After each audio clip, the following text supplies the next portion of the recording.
Hey everybody, this is Craig Hardesty with Out on Film, and I want to welcome all of you to another In Conversations With as part of our series at Out on Film. And right now, and today, I am really thrilled to have the director of Wonderfully Made, LGBTQ+R, standing for religion, and the director of the film, Yuval David. Yuval, welcome to Out on Film, and thank you for joining us. Well, thank you for having me. I was getting really excited about this wonderful announcement of a director, and then I realized it was me. It's you. Me. I'm beyond thrilled to premiere this movie, our film festival premiere, the first time audiences are going to see this film that we've been working on for almost 4 years. Wow. To do it with all of y'all, how's that, Out on Film Atlanta is it's an honor. It's a huge honor because of what the festival means for our LGBTQ community and what the festival means for LGBTQ filmmakers like me and filmmakers in general. You guys are amazing. Thank you. I appreciate the kind words. And really, this is why we do it, is for, I will say, for films like this one. And that's kind of where I want to start, this is, I think, for me, an important film, and one that I am very proud that we're premiering at the festival, because we're in the South. It's Southern people and religion, it's a thing, as it is in lots of places. Right. But we typically do have something, about religion, because it plays such an integral part in so many of our lives, in our community, both positively and negatively. And unfortunately, it's mostly negative. But, I want to start, as we have this conversation, with how was it that you came to tell this particular story, and why now? Well, you mentioned the negativity that's coming within the intersection of religious topics and causes and communities and LGBTQ causes and topics and communities. But there's also positivity. And it was very important for me to be able to touch on both. Here's a fact. When you look at anti-LGBTQ legislation, laws, regulations, and policies, the vast majority of them are on the basis of religion. So other than my work in film, television, and media, I do a lot of advocacy for marginalized groups such as the LGBTQ community, which I'm part of. And it's very important to remind people that if we're trying to effectuate change on a socio-political level, we need to look at the root cause of the things we want to change. And that really is religion. So why not look at one of the world's largest religions, Catholicism, which is growing around the world. And in many regions around the world, it's also growing more hardlined against the LGBTQ community. Now, here's another little fact. Even though I'm Jewish, I'm married to a Catholic gay man. I witness the challenges that he has with intersecting his Catholicism and his queerness and his gayness. And it's just important for me to make sure that he feels comfortable and accepted and loved in every part of his community. But anybody who does LGBTQ advocacy realizes that a person like my husband, Mark, who's in the film and who's also the executive producer of the film, isn't alone. There are too many people who feel alone. Now, many of us have those times where we feel bullied, where we feel threatened, where we feel sad, anxious, depressed. When I feel that way, I have communities that I can lean on, communities of activists, religious communities, organizations, family, friends. It's so important with this film to remind anybody who ever feels alone that they're not alone, that there are so many organizations such as the ones that we present within the film, and so many leaders who've dedicated their lives to this specific community, the Catholic LGBTQ community, so people can see them as human beings, not just as leaders, but people who represent the same identity as they do. And so you focus on the Catholic Church, but this, I mean, that's a focal point, but really there are points of entry into this documentary regardless of which denomination, you don't even have to be Christian. There are some thematic things here where you're talking about, you know, the role that religion plays in, I'll just say, alienating a lot of the people who grew up in whatever religion. So talk a little bit about how you structured this so that it would be accessible to people outside of a Catholic tradition. Absolutely. So the LGBTQ community is the most diverse community in the world because we're part of every other community in the world. That means we're also part of every congregation in the world. We're here, we're queer, and they need to get used to it. As I don't know if you remember that adage from Pride marches of days gone by. Said it many times. Yeah, we're here, we're queer, get used to it. And the other one I loved was, we're here, we're queer, recruit, recruit, recruit. I love that one too. I spent my 20s trying to recruit many people into queerness. But on of the college conversion team. So yeah, yes, good. Got it. But in seriousness, to show people this film that does focus a lot on Catholicism, it was important to also include other people in this topic and to make sure that other people can connect to it.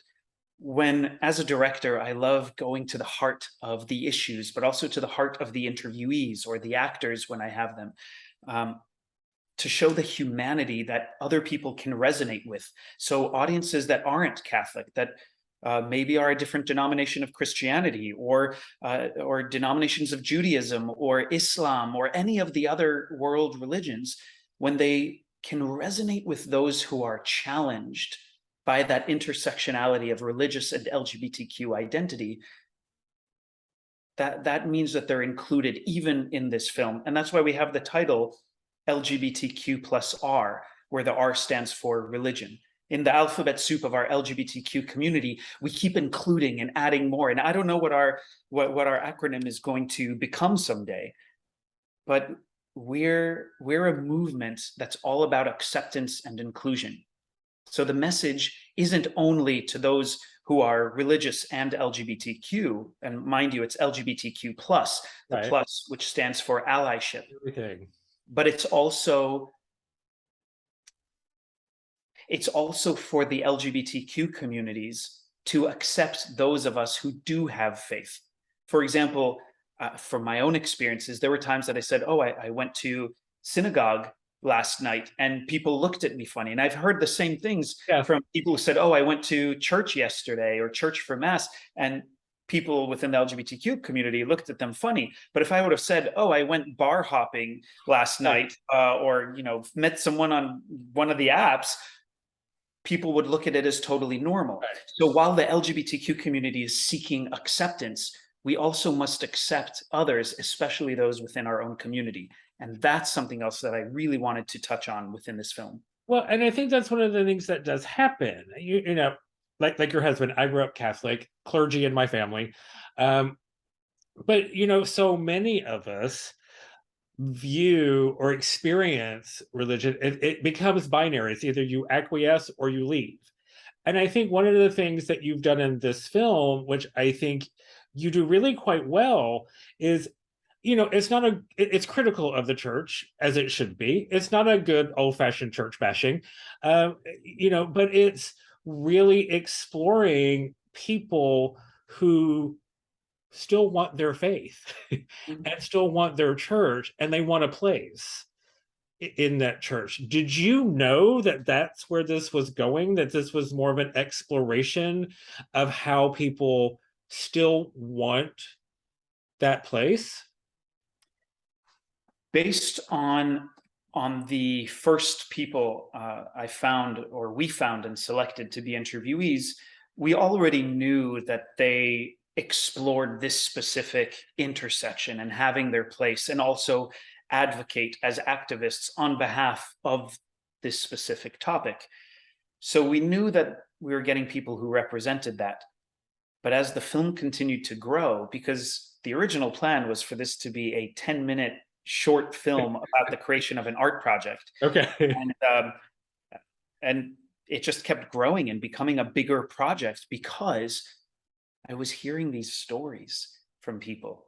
I was hearing stories from even the artistic team and the models and the photographers and all of the artists who were part of this and the interviewees were sharing their stories in such an intimate way that it had to become this greater, longer, more in-depth film that not only would educate and inform people, but really be radically inclusive, Well, inclusive of people's pains and their strife, but also of yeah, their needs and their desires right. And they're longing.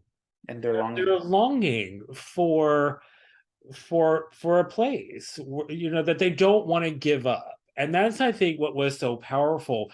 I mean, you could feel the exploration as you're going on, that, you know, people really open up and they're very vulnerable about the hurt, you know, the hurt, and about not wanting to walk away from it, which I think we never really see this Mm. in a documentary or any kind of film really about that intersection of queerness and religion. It's usually just the hurt, without kind of the longing to still be part of it and keep your faith or tradition or whatever it is that is meaningful to you. Vulnerability, first of all, is one of my favorite words, whether it's within my entire life, truly, because there's a lot of bravery in exposing vulnerability. Yep. It's one of my favorite creative words and pursuits as an actor, as a television host, and as a director.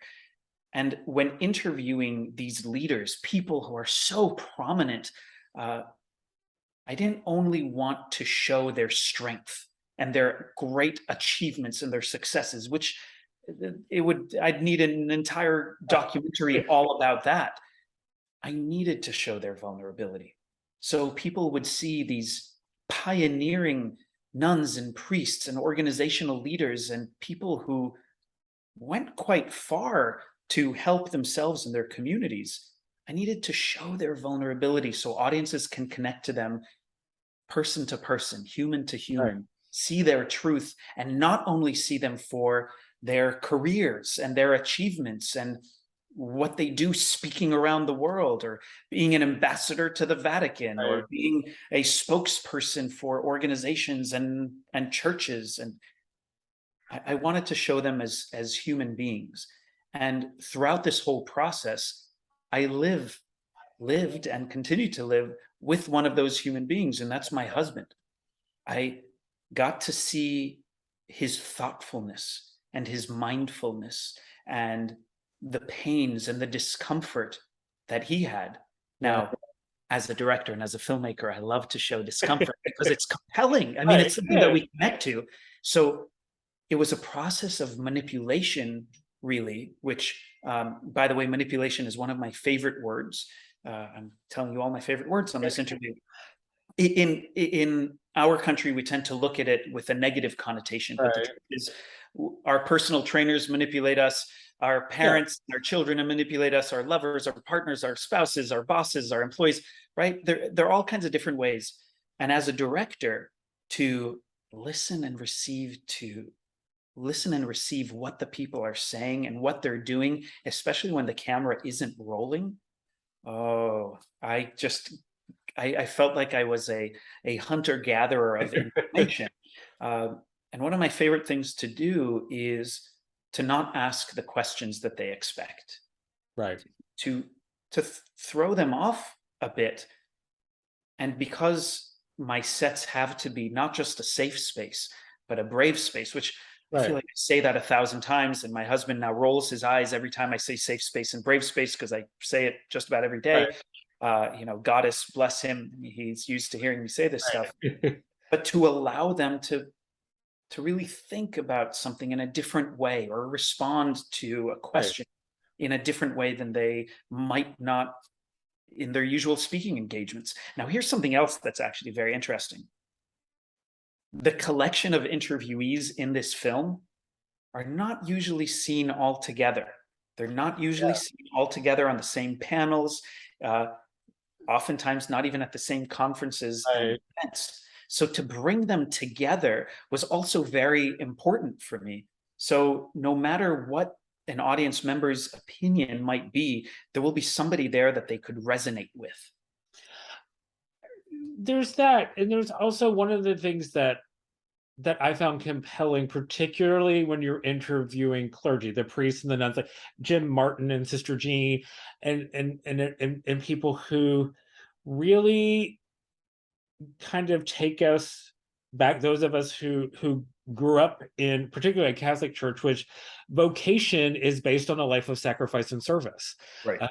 And so you start to really start to understand again what it means to lead a life of service, as they're talking about their advocacy, as they're talking about the work that they're doing and trying to embrace, the queer community in their congregations and in their ministries. We don't always see that a lot anymore, about what it means to lead a life of service, when you may be fighting things, you may be working for things, you're working a balance between obedience and advocacy, and where does your allegiance lie. But talk a little bit about exploring those ideas of what it's like for these people to lead a life of service for our community.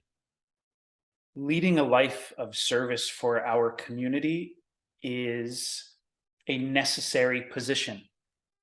That's part of being a leader. That's part of being an activist. That's part of being a true advocate.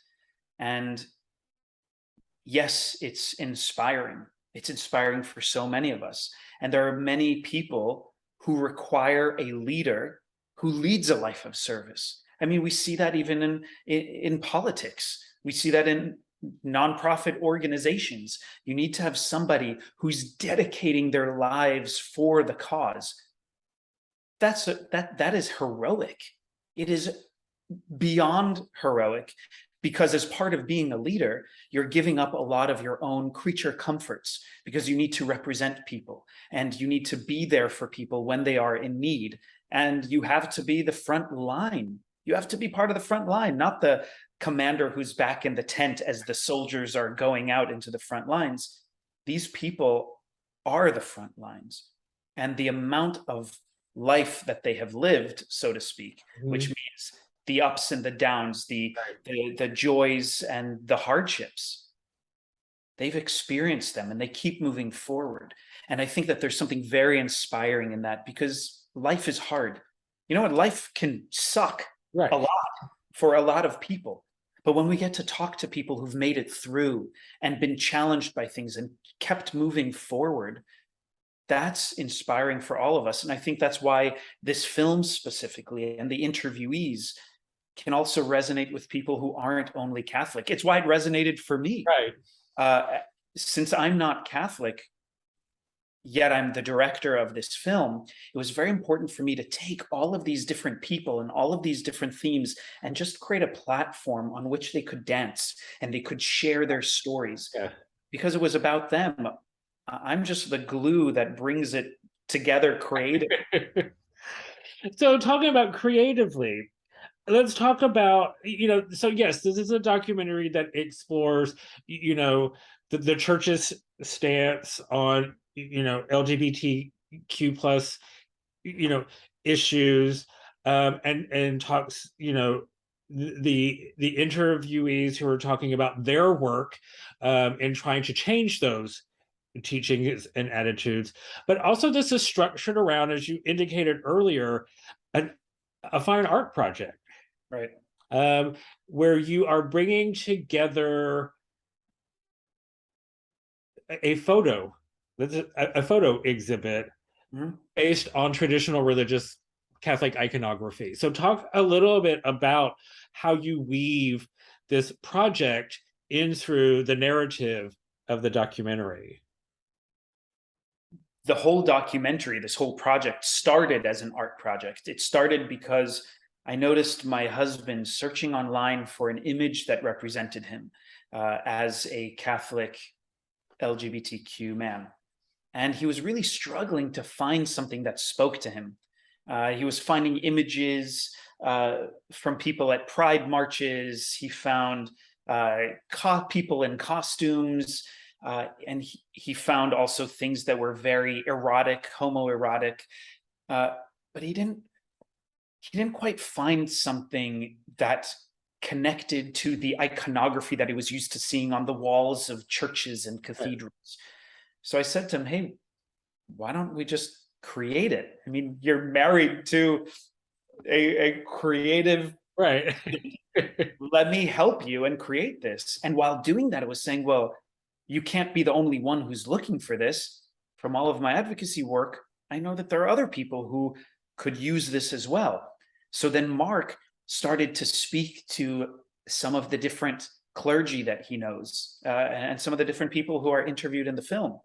And he was so careful with it. You know, he wanted to create art that maybe they could use as well. And I said, yes, let's absolutely be careful with it, but not afraid to mix things up a little. Right. Not afraid to radically include every LGBTQ person as much as we can. And if it will offend certain people who are against the LGBTQ community, or who are against LGBTQ inclusion, well, you know what? The art is for them too. It's meant to provoke. And that's what this art is. It's art that's meant to include, accept, but also provoke, and also create a conversation while representing the conversation. And you see that throughout all of the many images, which are teased at the very end of the film. Right. These images haven't been seen yet, but are first going to be seen by the audiences who view the film. So I'm really curious to see how people respond to seeing the images at the end. So, wait, is that a spoiler alert? Should I not say? Because no, I think that people should anticipate and really. Okay. I was just thinking I just gave a spoiler alert. No, because I think one of the things. So really, this project is looking at traditional religious iconography, images of Christ, right, images of the Holy Mother, the disciples, and through the lens of queerness, Jesus as queer or queer ally or queer embracing, you know, and weaving queerness into this traditional iconography. And so I think for people, you know, when you first hear about that, even I was like, can you do that? Well, that's what my husband, yeah. He said, can you do that? That's what Mark was really worried about. And I studied art history in depth, even as one of my degrees. And throughout art history, when studying art history, especially when looking at European art history, and Mediterranean art history, and Middle Eastern art history, right, where so much of the works are that I was looking at, depictions of Jesus and Christian art was prevalent throughout. So it was very exciting for me to create something that was like that was still holy, that still had a devout element to it. So somebody could hold the image or look upon it and have a spiritual experience by absorbing and reflecting upon this art. And how to do that respectfully was really important, because so many times when people would hear that we're creating this LGBTQ plus Jesus, or Jesus on the side of the community or with the community or as an ally or even as part of, they thought, oh, this is going to be sexualized, it's going to be pornographic. And I said, no, we're used to seeing Jesus as a mostly nude body on a cross. I mean, Jesus is one of the only men I know who can make a sarong sarite by this little cloth, especially shown as a thin man with an 8-pack. Yeah. Leads me to another thing. I said, well, how can we create one LGBTQ plus Jesus? Well, that was be represented by one person because and one body type. That for me, and I'm just going to say, that moment when you all are talking about, I don't know, it seems like you realized in a moment that there's not just one Jesus. It's a really beautiful moment with all of you in the film when you are kind of coming to the realization that there's not one Jesus and that you can't Absolutely. have one Jesus. Talk a little bit about that moment as you're kind of working with all of these models who have come in to audition and want to be as part of this shoot. Talk about that moment when you realize there's not just one Jesus.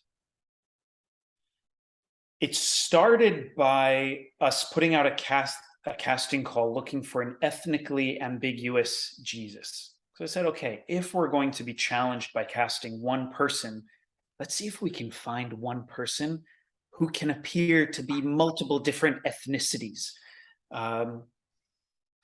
Because look, my family's from the Middle East. And if you look back historically, Jesus couldn't have been a lily white man with blonde hair and blue eyes, which are so many of the depictions that we see of him. So it started out by saying, let's cast an ethnically ambiguous Jesus. And all of a sudden, we started to get more and more people auditioning for this.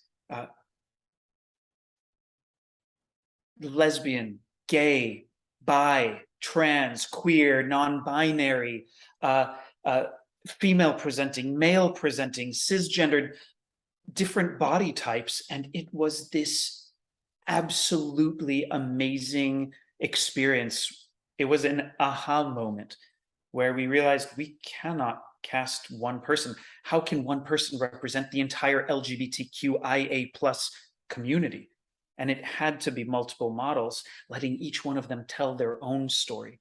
And during the auditions, oh my gosh, I didn't even know if I had any water left in my body. I honestly was weeping during these auditions, sitting on the other side of the table, because I invited people to share what they would bring to this. I didn't want to only cast somebody because of their looks. Right. I wanted to cast somebody because how they connected to the project. And the stories that we were hearing, it made it very, very, very hard to cast the 9 models that Right, because you have like 9 people. It was very hard to just Yeah. cast those 9. We had so many amazing people. I guess one of the benefits that made it easier to cast is ultimately there were some people who had conflicts with the schedule. She's like, okay, that really helps me to narrow things down. It was that hard. We were hearing amazing stories from people.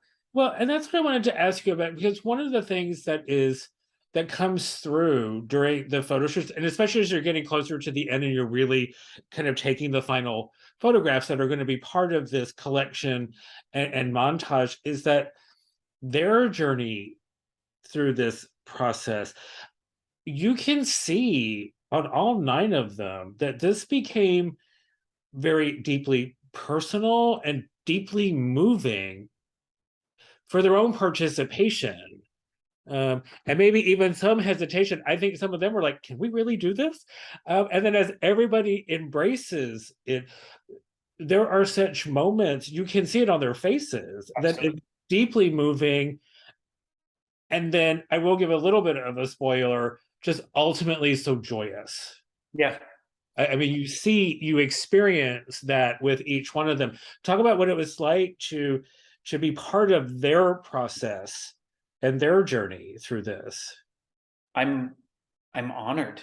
I'm honored to have been a witness to this and to have facilitated the environment or the project for them to have their exploration, and to just let them do whatever they genuinely, authentically, and honestly wanted to share and experience. I mean, I already said the safe space and brave space thing, right? A safe space we hear all the time. What is a safe space? Where you can just be who you are. But a brave space is one in which you can be vulnerable, you can explore, you can try and you can fail, you can be wrong, you can be right. And our entire team embraced that.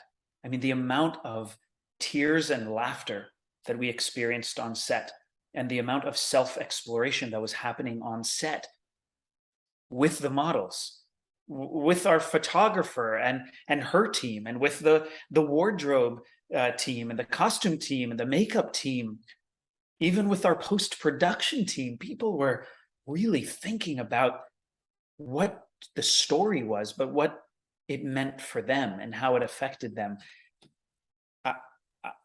I don't assume that that's normal for a film to have that many people really allow themselves to explore what it means to be all of them all the time, to explore their own identities.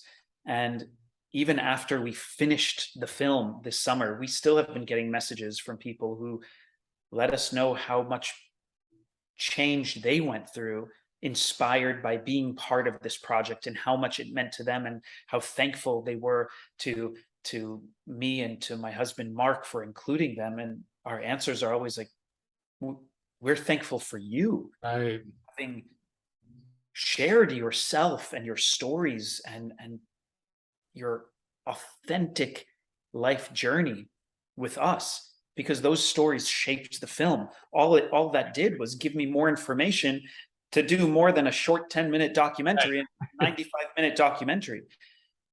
And cutting, oh my gosh, was cutting hard. This could have been a longer film. There were so many things that were captured on camera that I would have loved to keep, but I don't know, maybe director's cut someday. There are things that the audiences aren't going to see about what happened, and conversations that were being had and the connections that were being made. It was just amazing. Because ultimately, this becomes a very affirming story. What starts out as critical of an institution, as people journey through their experience and telling us now their stories and their own personal journeys, you come away, it's very affirming, whether you stay with the church or not. Their journeys through this are very affirming. Absolutely. And as you studied art, so this, as you create something, everything that you create, a part of that stays with you. What part of this film is going to stay with you? Oh my gosh.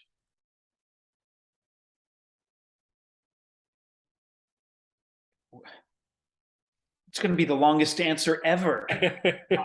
I mean, what part of this film is going to stay with me? Well, you know what the truth is?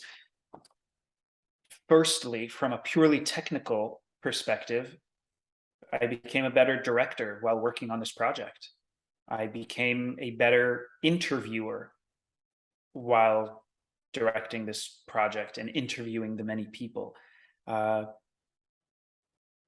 All of the things that I was proud of being good at improved, because it was such a vulnerable space to really capture so much. And I mean, blood, sweat, and tears, man. This was not an easy project to create, but the best things in life never are easy. The most rewarding things for us creatively, artistically, are never the easy things. Thinking about that, especially in the challenging moments, especially when making sure that people knew that they could speak about whatever they want and they could share their truth, knowing that ultimately it would be in a documentary, was very, very important. And it was a very sensitive process, because I didn't want anybody to do or say something that they didn't want to do. They had to do whatever they were comfortable with. And the amount of, again, I'm just using the word vulnerability, the amount of vulnerability that was exposed was amazing. And like I said, there were so many things that weren't captured on camera, or that weren't included in the ultimate film. And there were some things that purposefully weren't included in the film, because I needed to make sure that people's comfort level, what we would share publicly, would be constant. And any smart audience member can imagine the types of conversations that possibly and really did happen. The cameras weren't rolling. It was affirming. You said it was affirming, and that was the big thing. I needed everybody as part of this whole team. We hired for this entire production over 160 people, I believe. I needed all of them to be affirming. I mean, the director's job is to bring all of these storytellers together within one vision. That's a very difficult job to do. How to say, this is my vision. Are you on board, girl? Like, are you gonna You with me? but not only saying, I want you to do what I want you to do, I want you to do what you can do as a storyteller as part of this production. It was marvelous. It was so marvelous. I would say that that's my biggest takeaway. Maybe it sounds too general, because there's so many specific things that happened. And you know what? My husband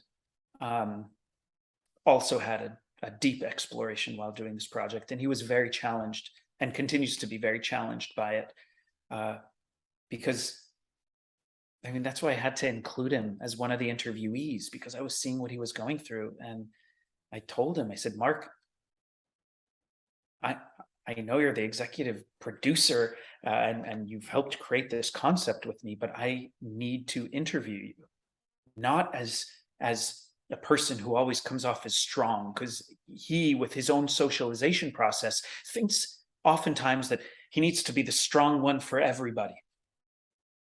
No. Yeah. He was, oh my gosh, the amount of open-heartedness that he had throughout it was why he had to be interviewed in this project, especially with the challenges that he had. Is this okay to do? Are people going to be upset? Are we going to offend somebody? I said, as long as we include somebody, that is the biggest success. Right. This is a film that's an advocacy film. If this film can save one life, then we have met success. Because when we look at the statistics,